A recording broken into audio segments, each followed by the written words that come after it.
દ્વારકામાં ચૂંટણી પરિણામ બાદ જિલ્લા અને નગરપાલિકામાં પ્રમુખ પદ માટે લોબિંગ તેજ થયું છે। જામખંભાળિયા નગરપાલિકામાં પણ પ્રમુખ પદ માટે દોડધામ શરૂ થઈ છે।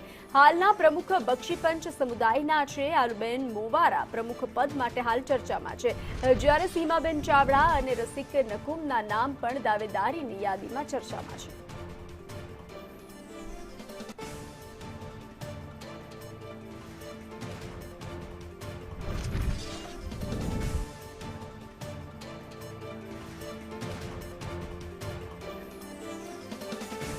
તો વધુ વિગતો સાથે સંવાદદાતા જયસુખ જોડાઈ ચૂક્યા છે। જયસુખ, અનેક નામો ચર્ચામાં છે, શું લાગી રહ્યું છે, શું વધુ વિગત?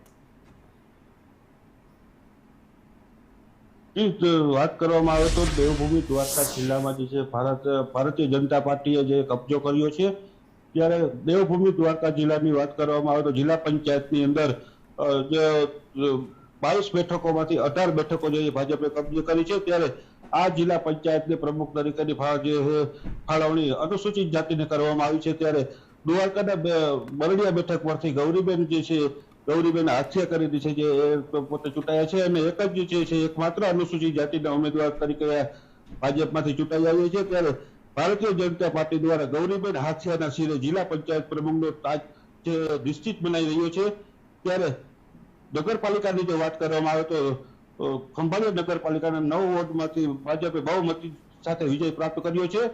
36માંથી 30 બેઠકો જે ભાજપે કબજો જમાવ્યો છે અને હાલ નગરપાલિકાના પ્રમુખ તરીકે બક્ષીપંચ માટે રાખવામાં આવી છે। સત્વરા સમાજ, આહિર સમાજ અને ગઢવી સમાજના જીતેલા ઉમેદવારો પાલિકા પ્રમુખની કમાન સંભાળી શકે છે।